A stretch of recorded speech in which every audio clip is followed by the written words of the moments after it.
Seis, 5, 4, 3, 2, 1. Empezamos. The new Super Mario Bros. Series, or New Soup for short, is a sub-series of the Big Man in Red, and judging by this series' overwhelmingly large sales numbers, with over 70 million units sold throughout the series, I'm sure the vast majority of you have played a New Soup game at least once. Yo he jugado de Wii. After about the third or fourth game, though, the Mario community started getting bored of the same old formula recycled over and over again. In fact, there hasn't been a new Soup game since 2012. However, that hasn't stopped the community from making their own creations. Like an ordinary NSMB mod.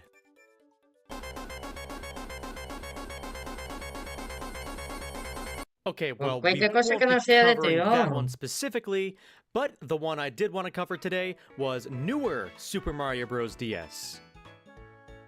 Developed by the newer team, this is a full reimagining of the original New Super Mario Bros. With brand new levels, enemies, and even a new power-up to boot. This ROM hack is pretty much the quintessential hack for this game. It is really, really freaking good. And today, I'll be putting my new soup skills to the test. Hello everybody, and welcome back to yet another challenge video.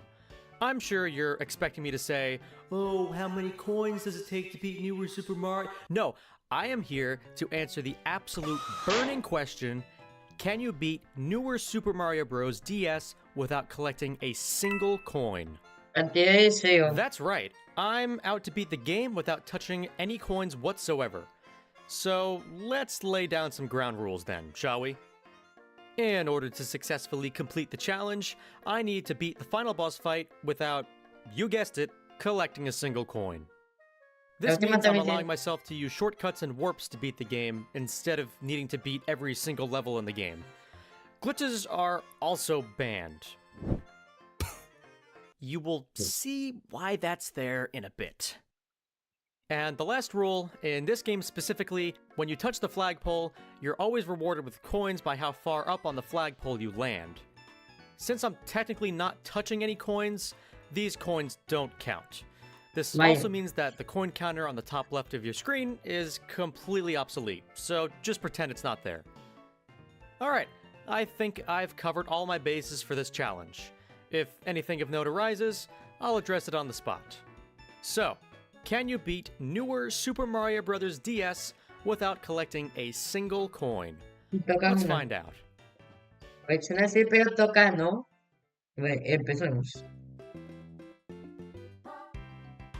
Alright, the first level of the newer soup. And these are the yucky monsters we'll be avoiding at all costs. So disgusting and so pixelated. In fact, in this game, the camera zooms in and out a lot, and when the camera zooms... oh my god, is that a Koopa Troopa or a bloody bunker walking across my screen right now?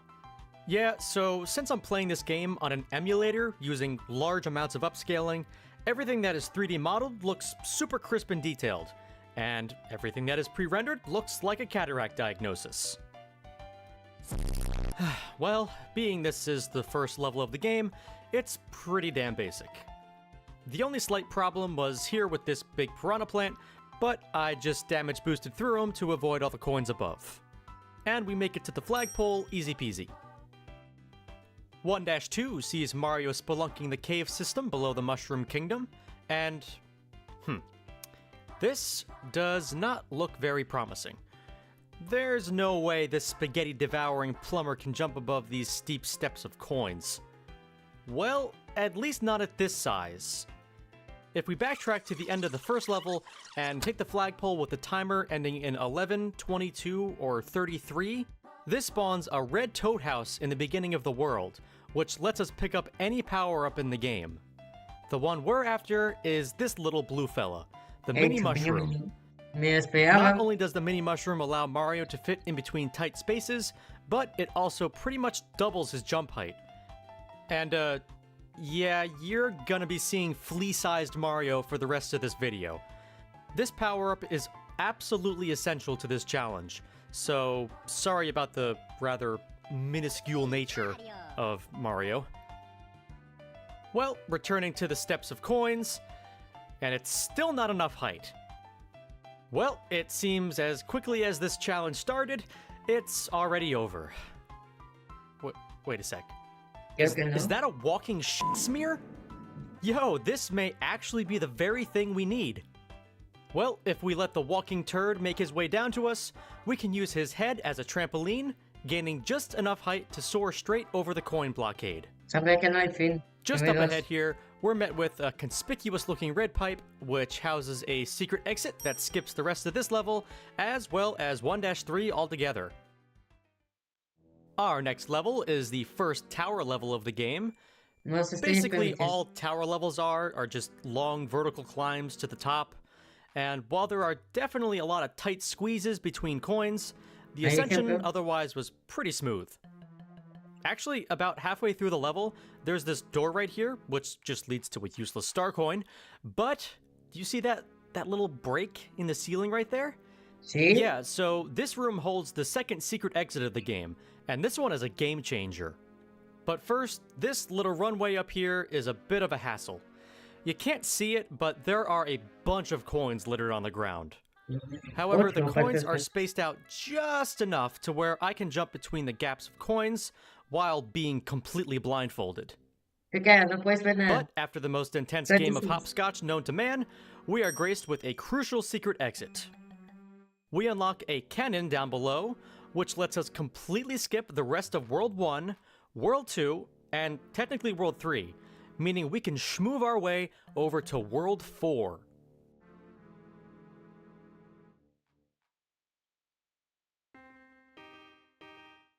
World 4 is a spooky Halloween-themed world, and the first stop here is pretty easy for the most part. There was a tricky set of jumps I had to make atop these dry bones, but other than that, we can reach the flagpole no problem. 4-2 was as straightforward as a level can get, and 4-3 has us ground-pounding a bunch of green goo to make progress. This pipe at the end was a little worrisome since there were some coins in the way, but thankfully, the pipes in this game have really good suckage, and Mario can slither his way into the pipe from the side. And getting past that hurdle means we can finish the level no problem. The World 4 tower, however, is where I thought this challenge was dead in the water. It starts out with a relaxing elevator ride up the tower, with some big boos and the occasional coins to avoid. It wasn't until the final stretch of the tower where things started going sideways. Mario enters a loading zone right here, and as soon as the next room loads, we're faced with an enormous string of coins going down the middle of the room. The problem here is the fact that the coins are woven in between a plethora of big boos, meaning even Mini Mario was proving to be too big to squeeze between the boos and the coins. I even got to the point of looking for other secret exits that I may have overlooked, or even completely backtracking to World 1. But I decided to give it the old college try, and with about 15 minutes of abusing rewinds and save states, I was somehow able to avoid the hitboxes of the boos, as well as the coins. Apenas, And just like the original game, every tower level in this game ends with an incredibly short fight with Bowser Jr., but it's made just a tad harder here, as we need to ground pound his head 3 times since we're Proton Mario. But with all that out of the way, we can finally move forward. Apenas, bro. 4-4 has a couple of close calls, but nothing too noteworthy. And then we reach the World 4 Ghost House, or the shortest level in the game. So there's a secret exit in this level that leads to another cannon warp, and all you need to do is re-enter the first door you go through like this. What a short and easy level for such a big reward. Make a fácil. And this cannon must have been packing some extra juice, cause this bad boy shoots us to the frickin' final world of the game.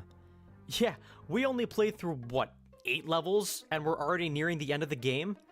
I gotta be honest, I'm being us to the frickin' final world of the game. Es muy poco. Yeah, we only played through, what, 8 levels, and we're already nearing the end of the game? I gotta be honest, I'm becoming more and more optimistic that this challenge is actually possible. Let's finish this thing off strong, shall we?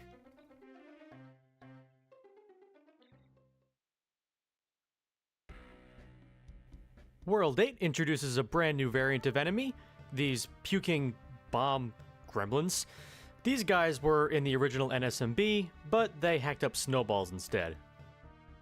Nope, that's the end of the level. That was fast. What the? 8-2 is an underground-themed sandy level with chain chomps and jumpy fire boys. And just like the previous levels, there's really not much to say here. The World 8 tower is weird. No, your screen brightness is not automatically dimming. For some reason, the higher you get into the tower, the dimmer the screen gets. This also includes the HUD, which makes me think this was not intentional by the devs, but I might be wrong. Getting back to coin dodging though, and this big spring underneath a bout of coins was a bit precise. I had to build forward momentum before landing on the spring, and jump as far on the edge of it as possible to avoid snagging the first coin in the string. This next coin row seemed even more daunting than the last, but I put my grown-up pants on and got a little creative. When these platforms move up here, they create a gap perfectly suitable for wall jumping, and with Mini Mario's increased jump height, I was able to easily chain some wall jumps together here without getting crushed. With more precise spring navigation, we can reach the Bowser Jr. fight completely coinless. So, 8-3. I have so much to say about this stupid level. So, this here is a very breezy level. Lots of intermittent wind gusts that make avoiding coins kind of annoying. And what? Kind of annoying. What? Okay, so since gusts of wind are a new addition to this mod, there are a few quirks that come with this newfound breeze. If you jump and hold right in midair against a wall, you just kind of go through the floor. Keep this little trick in mind for a minute though. After trekking through lots of frustrating coin placements throughout the level, I got to this impasse. A huge vertical wall with coins running along top to bottom. This is where I thought the challenge was truly over. I tried literally everything I could think of. My first thought had to do with these transparent coins. When you move past one of them, a coin will spawn in about half a second later. I tried to squeeze in between the 2 regular coins and the dotted coin, but no matter which frame I wall jumped on, I either collected the top coin or the bottom coin every time. Jumping off these 2 enemies here wasn't giving me enough height either. So, what could possibly be the solution? Well, remember when I said to remember that weird wind exploit from before? Well, this is where I remembered it too. I just started wailing every button on my controller to recreate that glitch. And within a minute of trying... Yep, there we go. Just gotta get to the other side of the wall here, and... there's no floor below me. Well, maybe if I time the wind and a wall jump as soon as I get pushed out of the wall, I can wall jump to the platform ahead. And there's a stupid pokey in the way. And no matter how long I wait to wall jump, Mr. Dingleberg McPollywog was there to foil my plans. And with about 2 actual hours of my life wasted attempting this glitch over and over again, I finally caved in and collected a coin from the wall. Thus, answering the question, can you beat newer Super Mario... Did you hear that?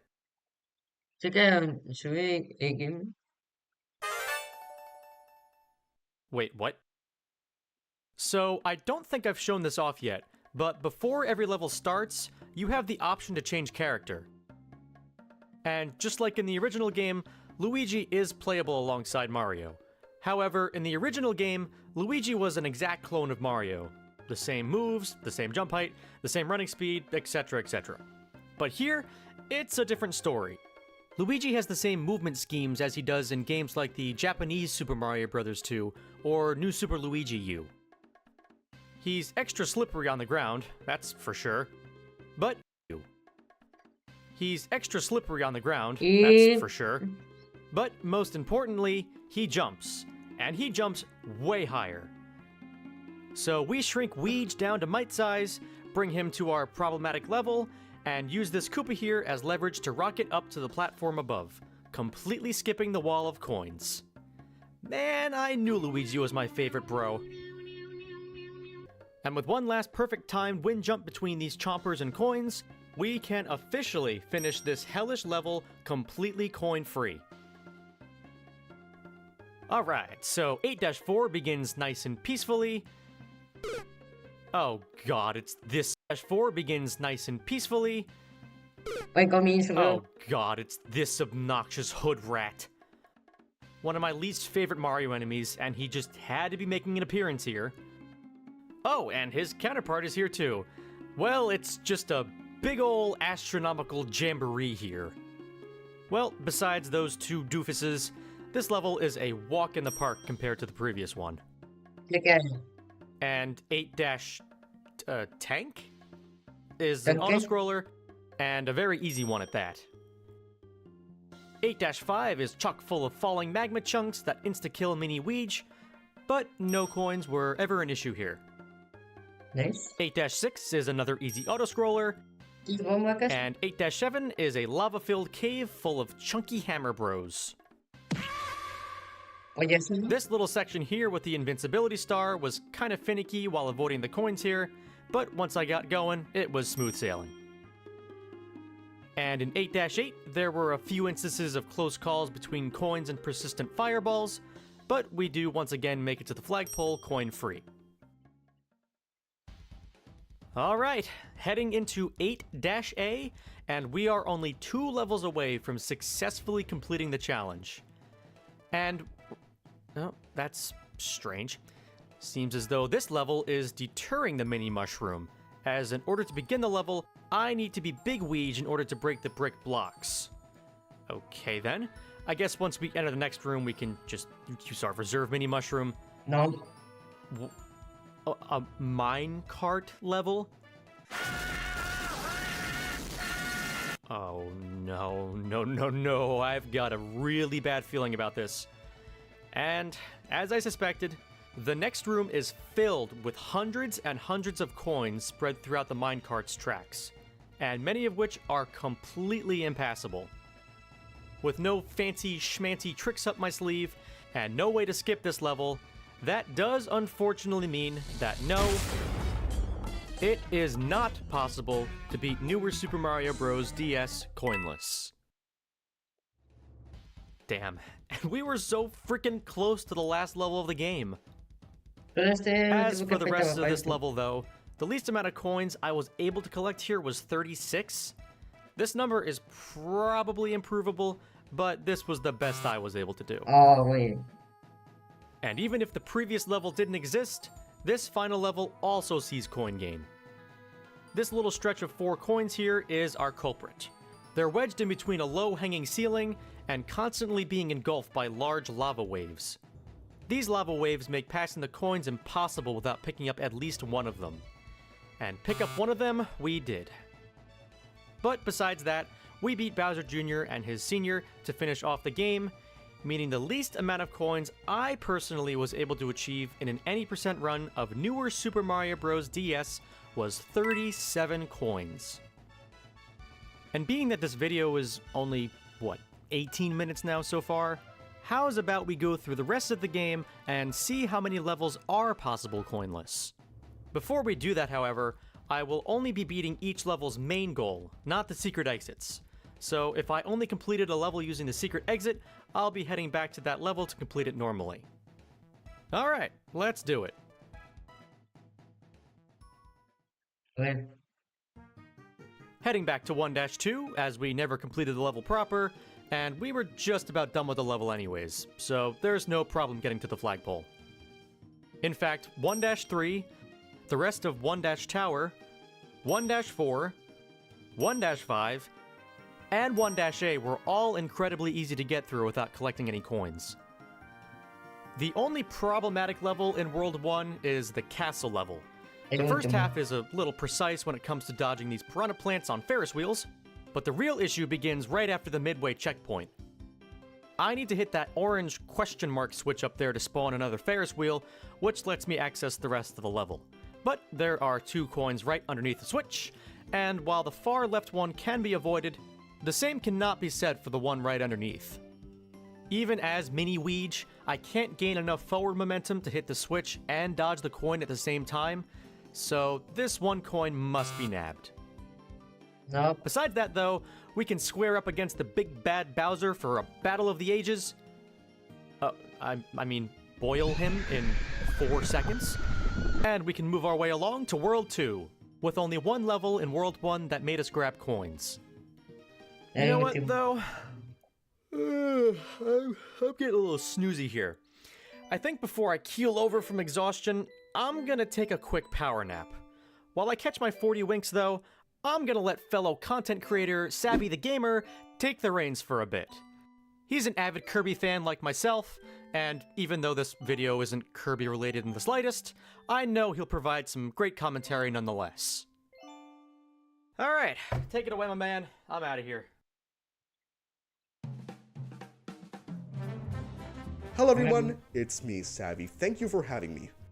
For those who don't know, I mostly make Kirby content, though I do enjoy dabbling in some Mario stuff here and there. I attended this challenge on my own, and it went a little bit like this. Alright, so World 2's theme is this purpley crystallized underground cavern, and I really like the aesthetic here. Sort of mysterious in a way. Around 3/4 of the way through the first level though, we run into another bump in the road.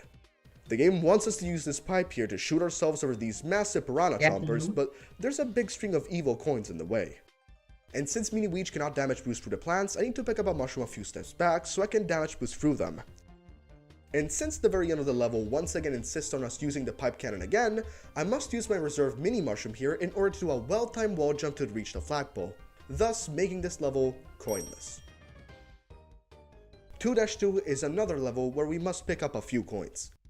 We're able to get through just about the entire level just fine, but at the end we're met with what seems to be a dead end. But these pipes right there can be cleared away with a switch in this green pipe right here. The said switch though once again has coins underneath. I was able to get away with only picking up 2 coins like so, and we can finish out the rest of the level. 2-3 sees the Mario Brothers harkening back to their roots, with sewage mazes aplenty. But this level does have multiple instances of necessary coinage. The first one is within this group here, as I need to pick up at least 1 to proceed.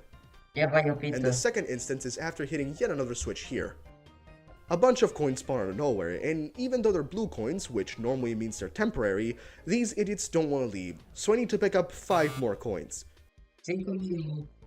So, interestingly enough, 2-A makes using the mini mushroom completely mandatory, and this had me a little bit worried going into the level. But it really wasn't too bad, and getting to the end coinless wasn't that much of an issue. Pero no puedes But you know what ver. is an issue? 2-4. It's sabes. another minecart level. Yeah, you already know this level has unavoidable coins, and without going into, well, pretty much any detail at all, my best score here was 76 coins. Yeah, these minecart levels can go suck a tailpipe. Me hace The dos World 2 minutos. tower has a screen wrapping gimmick, where when you get to the edge of one side of the screen, you wrap around to the other. Well, neat little addition in theory, this only spells trouble for our challenge here. The first oh no moment is right here. Just a big old coin conglomeration that's just cackling in my face. Una es como mínimo. Taking the middle path is the obvious choice here, as it does the least damage to our wallets. Next, we need to use the super spectacular screen wrapping mechanic to wall jump between dimensions. Since the coins of the wall are so close together, I couldn't make it up without collecting a couple more coins. Dos. After getting a friendly boost from this absolute unit of a dry bones here, we can finish the World 2 tower with some added weight to our pocket. 2-5 comes in clutch with another coin-free romp, and 2-6 is our first underwater level. Most underwater levels can be beat coin-free since we have such a wide range of movement, and that is indeed the case here. And 2-Castle would have been coinless, but right at the beginning we enter a cannon pipe, and a crap ton of coins spawn out of nowhere. This is definitely the most annoying way to be forced to collect coins. A glorified and skippable cutscene. But we can make it to the big Goomba boss, no problem. And after ground pounding and screening a bunch, it's time to shuffle our way to World 3. Nada más no se puede por el inicio, bro. Alright, so World 3 is water themed, and so far, all the water levels have been proven to be a walk in the park. So, does World 3 continue that theme? It's complicated. The first level is coinless, but 3-8 does have us pick up 4 coins like so. These blue coins do disappear, as you can see here, but I need to pass these 3 yellow coins before they turn back into brick blocks, meaning I need to collect 3 temporary blue coins and a yellow coin.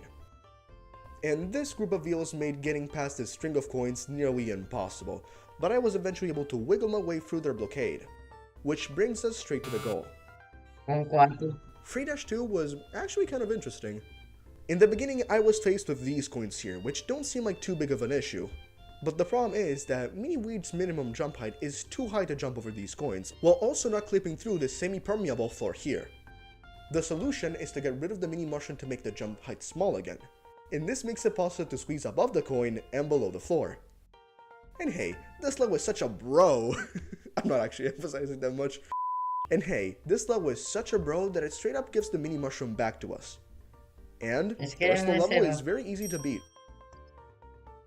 Free B, Free C, and Free Tower were all easy to beat coinless. And 3-3 sucked hairy scrotes. I need to hit this red switch on the ceiling here, which makes us collect a coin, and then a bunch more in this super tight passage here. Making it to the end from here wasn't too bad though. The World 3 Ghost House was spooktacularly easy, as was the castle, meaning we're now in the clear to make our triumphant return to World 4. Being we've already cleared 4-1, 2, 3, 4, and Tower, we can start back into World 4 at 4A. And while this set of falling platform was a close call, I was able to beat this level coinless. Actually, the rest of World 4 is coinless. This means that World 4 is the first world that can be totally completed without touching any coins. Moving on to World 5, which is a routine snowy world, and oh my goodness, the Goombas are wearing little Santa hats! Too bad this thing is just a little late for Christmas, and well, anyways, 5-1 is easy breezy, and 5-2 was not. So, halfway through the level, we're met with this section, a bunch of donut floors, 5 coins, and 2 fire bros. I'm actually forced to get rid of my mini mushroom here, as standing on a donut platforms while mini will not make them fall, which I need to do in order to proceed. Then I went on to spend around 20 minutes trying to squeeze my way through the coins, the low ceiling, and the flying fireballs. But I finally got the attempt I was looking for by jump crouching under the low ceiling like so. And after entering this pipe, oh come on, not again! Yup, So after all that hard work to get a coinless level, the game throws more stupid cannon coins right in our face. Otra vez, bro. Thanks a lot, Gerald. Man, shut the hell up. 5A is an easy auto starter with lots of bouncy spring pads. 5 Towers just clearing blocks away using bob-bombs. And 5-3 was full of horizontally moving platforms, but thankfully, no coins. 5B was fun and dandy, at least up until the end. These spinning Ferris wheel platforms spin through this wall here, and there are coins at the very bottom. I found it possible to skip one of the coins here though, with a well-timed jump. And the same scenario played out right here, except the coins are a bit closer to the bottom of the wall here, so all 3 coins need to be picked up. Cinco. After all that though, is the finish line. The World 5 Ghost House does see us picking up a coin. In order to make progress here, I need to hit a switch to create staircases. And these steep staircases have coins on practically every step on the way. While it is possible to land in between coins on the stairs, it is impossible to jump off the stairs without collecting a coin. The rest of the house is easy enough though. 5C was full of wobbly platforms, but that was overall a non-issue. And 5-4, as well as the War 5 Castle, were all a piece of cake. And yeah, that about does it for World 5. It was a pretty easy world, all things considered. And that's all the time I have. Thank you so much for having me once again, and I gotta go back to playing Kirby's Dream of Fate. That game, way better than Air Ride. If you think otherwise, you need to be checked up, locked up, I don't know what else. I'll leave the rest to you. Good luck, bye-bye. Hey man, thank you so much for... Wait, what did you just say about Kirby Air Ride? Listen, man, we could solve this. We could solve this a checkerboard chase together, okay? Please don't hurt me. Please, okay, Okay, nah, no one disses Kirby Air Ride like that. Get over here! I'm back! Hooray! Oh, Savvy? Yeah, he'll be fine. Forget about him. He's one of those Air Ride haters. Let's just get back on topic. And holy crap, did I come back at just the right time. Sexto y séptimo mundo. World 6 of newer Super Mario Bros. DS is filled with space-themed levels, low gravity, amazing set pieces, remixed Mario Galaxy music. This world is by far and away my favorite in the game, and probably my favorite including the official New Soup series. Even when I found myself struggling to avoid coins, I couldn't help but whistle the music with just the biggest, dumbest smile on my face. Alright, enough gooning for World 6. How was it in relation to the challenge? Well, this world's low gravity feature made avoiding what would otherwise be impossible coins a breeze. This level had me just casually careening through the weightlessness of space, all while avoiding each and every coin presented. And the same thing goes for 6-A. This time we're hopping between asteroids with, as mentioned before, that classic Super Mario Galaxy music. Man, this is such a feel-good world so far. I sure do hope the next level doesn't just kill the vibe out of nowhere. Oh, I see. So for some reason here in 6-2, we're sent back down to Earth, and right before we hit the ground, the game forces us into a ground pound state above a slew of coins. Well, with what I can only describe as frame-perfect inputs, I'm able to move Luigi out of the way right as we gain control of him, and the best outcome I was able to create was to pick up the first 3 coins and dodge the rest. The rest of the level was easy enough, even though we are stripped away of our zero-gravity movement. So we enter this pipe here that shoots us back to space, and... This pipe here that shoots us back to space, and... Oh, come on, game. Was that really necessary? I know this level was already impossible to complete coinless, but come on, you're just kicking me while I'm down here. Even though the World 6 tower is just a typical tower level, it still features floaty physics. There are 3 coins to collect in this super narrow passage, so yet again, another level that can't be completed coinless. 6-3 was a simple auto-scroller, and 6-4 is another meteor-filled level, and interestingly enough, Lil Weege can run between the small space between meteors. That's pretty neat attention to detail right there. No coins to be found here either.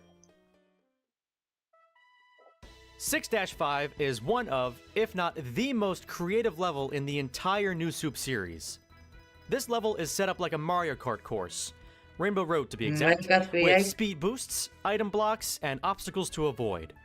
This level is the definition of amazing. Conceptually. Yeah, so for this challenge, it's a bit of a problem. You see that timer up there? Yeah, this level is supposed to be completed in a very short time span, but dodging coins and making precise jumps slows us down immensely. So as I was zooming throughout the level, I had the idea to hit the midway checkpoint, then die immediately after, since the timer usually resets when you respawn from a checkpoint. Yep, yeah, not here though. I did gain a little time back, since when I initially hit the checkpoint, I had 17 seconds left on the clock. And respawning, I have about 40 seconds, which is better than nothing, I suppose.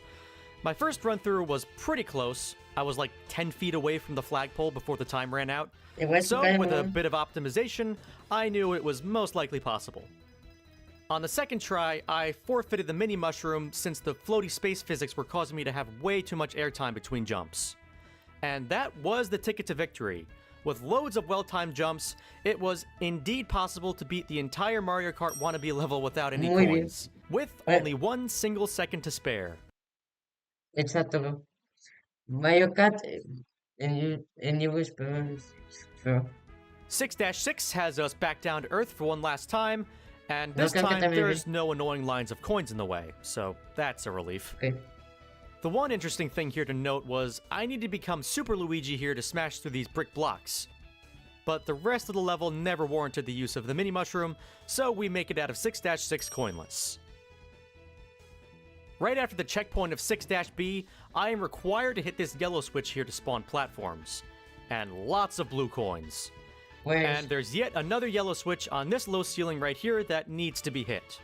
I tried getting over to the other side with the aid of zero gravity, but my jump height was insufficient.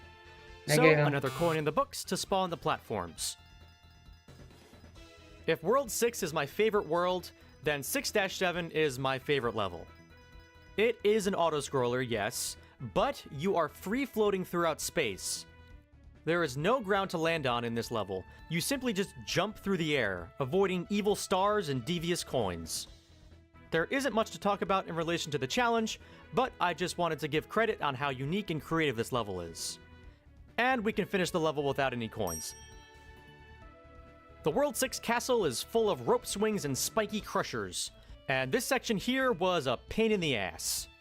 I had to time a jump onto this swinging rope, and as soon as I land on it, move up on the rope just enough to where I avoid the coins, as well as the crusher right above. Besides that though, we smash Petey Piranha here at the end of the level, and finish the World 6 castle coinless. And that leaves one last world to conquer for this challenge. The almighty World 7. Let's finish this thing off strong. Ahí estoy yo.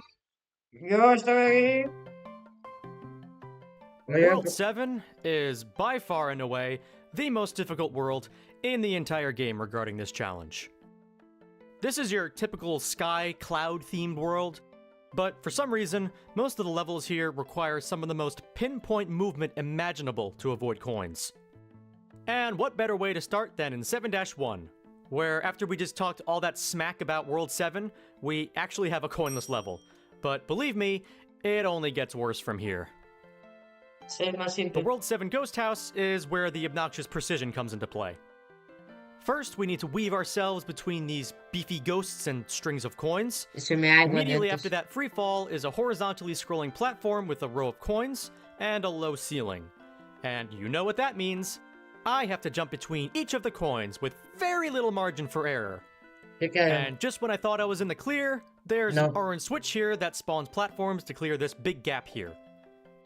But since there are coins below the switch, we need to find an alternate way over the gap. And with 3 well-timed wall jumps, it is possible to clear that gap, and avoid the 3 coins. Yeah, like I said, World 7 does not mess around. 7-2 has lots of bouncy clouds everywhere, with chompers scattered about, which made traversing around a pain in the ass. Specifically, this part here. There are 2 bouncy clouds right next to each other, chompers on this low ceiling, and 4 coins. Since I'm still in my mini form, the minimum jump height from these clouds will always result in a death from these chompers. After toying around with a bunch of ideas here, like switching to Mario for his lower jump height, I accidentally discovered I was able to stand on the edge of this floor in between the cloud and the chomper. And I was finally able to get past this seemingly impossible section. And the goal isn't too far from here, resulting in another successful level. 7-3 had a lot of teetering platforms with spike balls, but hardly any coins, which was a nice relief after the last 2 dinkus levels. The very beginning of the World 7 tower had me stumped for quite some time.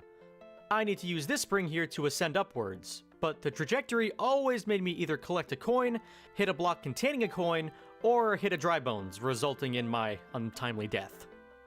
I then tried wall jumping like so, which wasn't giving me enough height. It was close, but I needed just a little bit more juice to get up there. So, being I exhausted all my options, 1 coin does need to be collected here, as well as these 2 between these spiky sticks. This section is very similar to the previous ghost house, where we need to play hopscotch between coins. But this time, it's about 8 times worse. I need to make task-level precision jumps to avoid the coin hitboxes, all while being chased by a spiky stick of death. I kid you not, in order to do this, I had to slow my emulator down by about half speed so I could get the button inputs necessary to pass this. I don't think I would have been able to do this without slowing it down, so is this cheating? I really don't care. Lambaste me all you want. Another frame-perfect jump in the next room, and we need to collect 3 more coins right here before the boss fight. So, yeah, this level was pretty damn merciless, and was nowhere near coinless. 7-4... Oh, good lord! I'm getting flashbacks to the snow blinding levels in the Donkey Kong Country games. This is really tough on the eyes. Coupled with atom-sized Luigi, and this caused a lot of electrocution from this pissant up here. But it was coinless, so that's good, I guess. Nada más, el mundo 4 se puede hacer y su modo centeno. 7-5 begins with a Koopa that doesn't look quite right. Like, someone put this poor creature out of its suffering. In fact, all the Koopas look like this. Something tells me this is an emulation bug. Oh well. The first half of this level is very easily doable, but that all changes very quickly. After we enter this pipe here, we go underground and need to hit this shell in order to break a bunch of brick blocks. But, oh! Alright, brainstorm time. We purposely die here to pick up a hammer suit in a nearby toad house, since I'm like 75% sure that this power-up can destroy brick blocks. Nope. No, it cannot. And I cannot get enough speed here to activate the turtle shell to break the blocks. Okay, maybe if I hit the big shell like normal and let it roll off screen, it'll despawn, and only collect some of the coins. And hey, that worked. Until it didn't. No, well, I give up. If there is a solution to this, it goes way over my thick skull. But after collecting enough coins to pay for rent for an entire year, we can make it to the goal. No. 7-6 features a load of on-rail swinging bars, but we can make it to the end no problem. No puede ser, And the same can be said about 7-A. We need to trek through this level using tornadoes to keep altitude, but it wasn't bad at all. 7-7 is where the difficulty, yet again, increases tenfold. In this penultimate final level, we need to continuously bounce off these huge bullet bills, all while countless groups of coins stand in the way. But while this level was the equivalent to a nice long session of CBT, I was able to make it to the end coinless. And here we are, the World 7 Castle. Since we've already gone through all of World 8, this is the final level to go through for this challenge. And not to sound anticlimactic, but it was dummy easy. We curb stomp evil lightning-wielding Lakitu in the blinding rainstorm, and beat the final level of newer Super Mario Bros. DS coinless.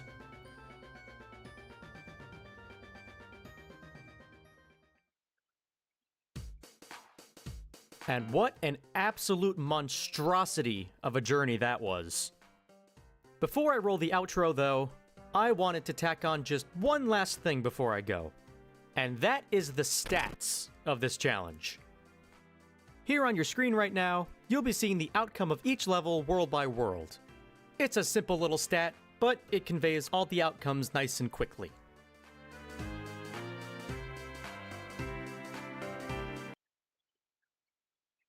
Que la mayoría del mundo de los Across que all 80 levels of newer Super Mario Bros. DS, 61 of them were able to be completed coinless.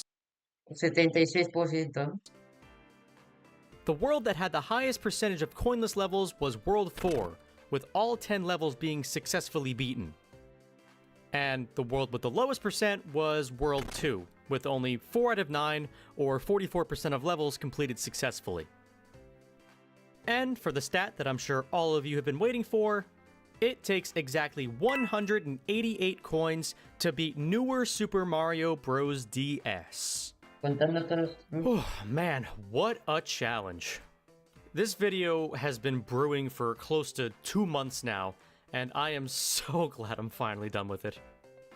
For the next video, I'm probably going to be covering this game's sequel. Well, actually, it's a prequel, because the Wii one came out before the DS, even though originally the DS one came out before the Wii for Nintendo, whatever. I'll be doing the newer Super Mario Bros. Wii next video. Yeah, that's what's happening. Thank you to my man Savvy one last time, even though I did commit first-degree murder on him. He'll be fine, don't worry. And, What? What? Okay, fine, I'll say it. I was just told by the amazing and non-biased YouTube algorithm to tell you guys to like the video and subscribe to the channel, and comment what video you want me to make next. Ugh, God, I feel like a freaking sleazeball when I say that.